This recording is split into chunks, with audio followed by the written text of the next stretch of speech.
Okay, sorry. Today is the 26th of June 2023.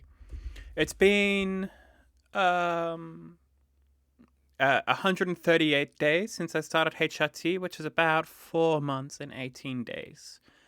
It's been just less than that since I came out. Um where do I start? What's the last little period of my life been like? I've only made two of these and I meant to make them monthly, but I guess my last month was so busy I thought I was never going to make time for it. But yeah, I'm making time today because there were some developments, some pretty noticeable developments. I went to a psychologist and I'm getting my report for gender dysphoria. Um which means that medically speaking I am trans. I've already been trans legally speaking for some time now. Like the name Jade is the thing that's on my passport and I'm working on getting it put on my Australian passport too and my birth certificate as soon as I figure out how the fuck to do that. But yeah, my psychologist has confirmed for me that this is real. This is this is pretty much what is happening, to my life. And frankly, my psychologist, my counselor, my doctor, everyone would be very surprised if anything changes at this point. And I'd be surprised as well because of just the level of comfort I found in myself like this. Um, as you can tell, I've gotten a little bit better at using my voice. I've started streaming again, and that gives me lots of practice. But my God, I did a little, a testing 1 2 type thing before starting up with this video, and I did not realize how feminine my face was starting to look, especially with the glasses on. It was a little surreal, to be honest. Obviously, I'm very happy about it, but I didn't expect to get results this early in. Um, what else has happened? I've made up my mind with surgery. My course is that I'm going to try and get an orchidectomy, which is something I can do in Ireland with a doctor's recommendation. And then if that's not doing it for me, I will look for bottom surgery. As for top surgery, I don't know yet. Like, I think it's going to depend on how my chest goes for the next little while. With pads on, I don't feel so dysphoric. Like, this is nice to see.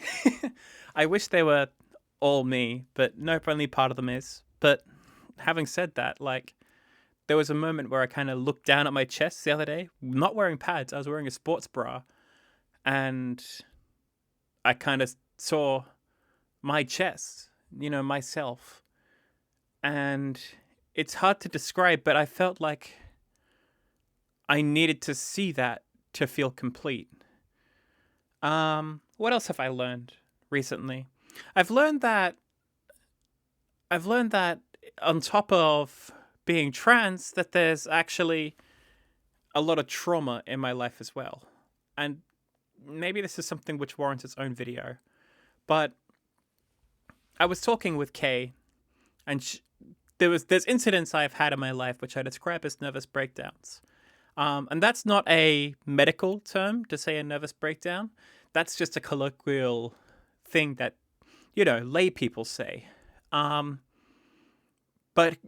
Kay asked me to describe one of these nervous breakdowns. And then I started talking about what I was feeling and what I was thinking in that moment. And when that happened, I felt like the thought just grabbed me. It was like I picked up something that was painful to hold, like a knife. Like I'd reached into a drawer and grabbed a knife, and then I couldn't stop gripping it tighter. It felt compulsive that I had to grip it tighter. And that was a scary thing to experience. And as I told my psychologist, I think what I experienced was some kind of shutdown or flashback to that moment in my life. And I don't think I've given myself the credit to admit to myself that being suicidal is traumatic. Even if you don't traumatically injure yourself, to find yourself in the mental space where that seems like the rational thing to do is a traumatic thing to experience. And I'd never viewed myself as someone traumatized. But, it's time to give myself the credit for that. This is something, again, my psychologist says, is that there is power in naming the things that affect you. If you have experienced abuse, it empowers you to name that as abuse, to see yourself as a victim of abuse and give yourself the kindness that someone like that deserves. If you've experienced trauma, when you experience a shutdown or a flashback or an episode, it empowers you to say that was trauma, to say that it's only natural that I would behave this way given how this has affected my mind. My old life was traumatic. And it's like, dysphoria affected me so badly that it drove me to points where it inflicted trauma on me. Maybe the experience of dysphoria alone is not traumatic. The experience of seeing a person that you don't expect to see, maybe that's not traumatic by itself, but feeling suicidal is. So, yes, it's time I gave myself the credit, It's time I let myself acknowledge that I deserve therapy, that I deserve HRT, that I deserve surgery, that I deserve the body that I've always dreamed to have. And my God, it's so obvious to me now. Anytime I picture myself in my face as how I would look ideally, it's always a woman. I always think of myself as a woman.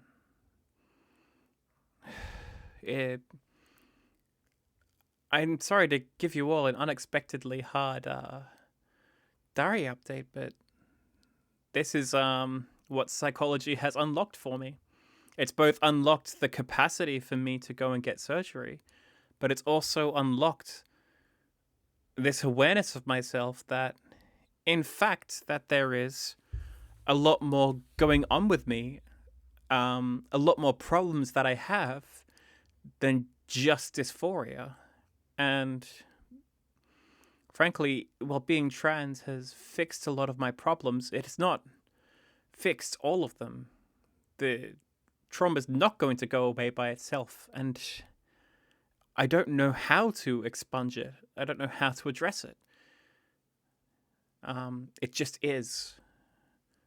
But yeah, hopefully, as I move forward and I start to distance myself more from the person I was, that will fade too, The pain that was inflicted on him will just affect him, and it will limit its effects on me somehow. Or at least that's the hope.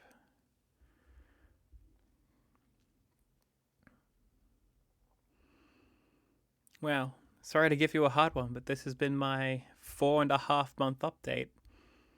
I'm going to say 4 month. Really good speaking to you, diary.